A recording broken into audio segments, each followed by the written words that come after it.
Halo semuanya, gue Dendi Kurnia Kustara.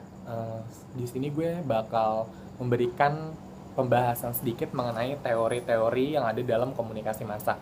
Lanjut aja, yang pertama gue bakal ngebahas mengenai teori atribusi.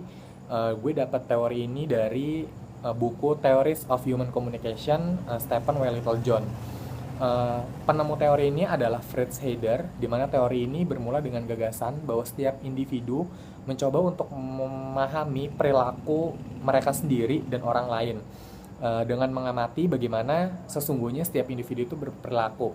Jadi contohnya kayak gini, misalkan gue adalah sebuah bos dalam sebuah perusahaan yang kecil. Nah, di mana gue itu mempunyai beberapa karyawan. Nah, tapi ada satu karyawan yang tiba-tiba kayak ada perubahan perilaku dari dia, dan gue kayak pengen tahu ini orang kenapa bisa berubah. Jadi kayak mencari tahu penyebabnya itu kenapa. Di sini ada beberapa persepsi, kayak misalkan dia tiba-tiba rajin mungkin karena dia ingin naik gaji, atau misalkan dia ingin terlihat rajin karena suatu saat nanti dia diangkat menjadi seorang manajer atau apa gitu, atau misalkan dia cuma cari muka aja di depan saya sebagai bos. Kayak gitu. Lanjut aja, teori yang kedua yaitu teori Uses and Gratification Theory. Ini gue dapat dari buku Pengantar Komunikasi Massa Nuruddin. Teori ini tuh mengatakan bahwa pengguna media memainkan peran aktif untuk memilih dan menggunakan media tersebut. Jadi penggunaan media sesuai dengan kebutuhan si individunya kayak gitu. Contohnya tuh kayak misalkan gue mendownload aplikasi Pull and Bear karena gue membutuhkan informasi yang ada di aplikasi tersebut. Kayak misalkan butuh jaket, celana, baju, atau sepatu, gue langsung aja tinggal buka aplikasi itu, terus gue pilih gue mau apa, terus bisa di wishlist. Terus pada saat datang ke outletnya, gue tinggal bilang gue pengen barang yang kayak begini gitu. Jadi penggunaan media sesuai dengan kebutuhan gue gitu. Terus yang ketiga adalah teori agenda setting. Teori ini gue dapat juga sama dari buku Pengantar Komunikasi Massa Nuruddin MSI. Teori ini mengatakan bahwa tidak media, khususnya berita, itu dia tidak selalu berhasil memberitahu apa yang kita pikir, tapi media ini benar-benar berhasil memberitahu kita tentang apa yang kita pikirin gitu. Jadi di mana media memberikan agenda melalui pemberitaan, sedangkan masyarakat akan mengikutinya. Jadi kalau bisa gue kasih contoh kayak begini, kayak misalkan koran Republika beberapa minggu yang lalu itu kan sempat terjadi peristiwa asap ya, di Riau. Nah, koran Republika ini menjadikan peristiwa tersebut sebagai headline-nya dia. Jadi diilustrasikan di korannya itu, headline-nya itu gambar asap yang seolah-olah menutupi berita-berita lainnya. Jadi kayak berita-berita lainnya itu dianggap kurang penting. Jadi fokus masyarakatnya itu ada kepada berita atau peristiwa si asap di Riau itu. Kayak gitu. Jadi untuk mengalihkan berita-berita yang lain dan menjadikan itu sebagai berita utama, dengan tujuan agar masyarakat itu kayak tergerak, oh ternyata ada berita seperti ini ya gitu. Kayak gitu.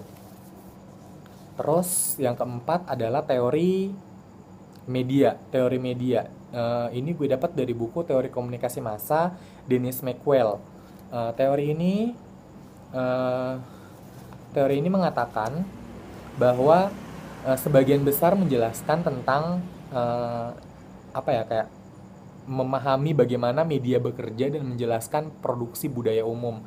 Terus teori ini juga membentuk asumsi bahwa keadaan materi dan sosial merupakan penentu yang utama. Kalau misalkan contohnya itu kayak misalkan gini, kita ngelihat ya, kalau misalkan program-program sekarang di televisi itu udah sangat keluar dari budaya-budaya kita. Kayak misalkan sekarang tuh ada di salah satu stasiun televisi yang judulnya itu 7 Manusia Harimau. Kayak di situ dia itu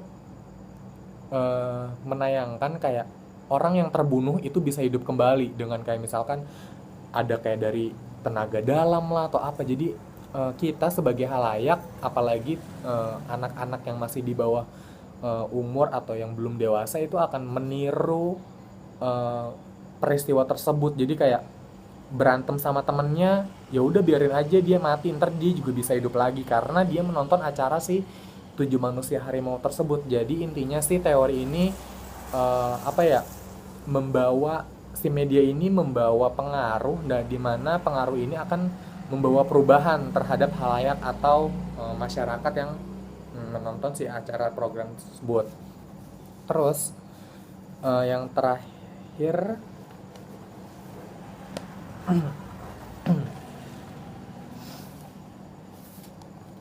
gue akan ngebahas teori kultivasi. Teori kultivasi ini eh,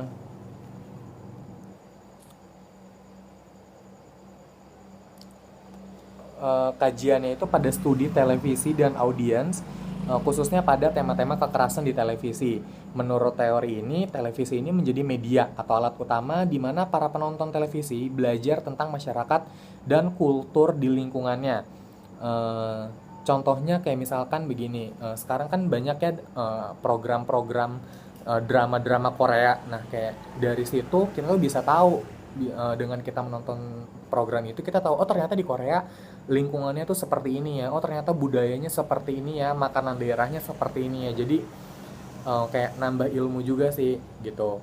Nah, tapi teori ini itu juga cenderung lebih banyak menimbulkan efek yang negatif. Kayak misalkan kalau keseringan nonton kayak drama-drama gitu, kita sebagai halayak akan terbawa akan drama itu, kayak dikit-dikit nangis, kayak deket ada kejadian apa kayak terlalu didramatisir gitu. Itu sih yang negatif dari si teori ini.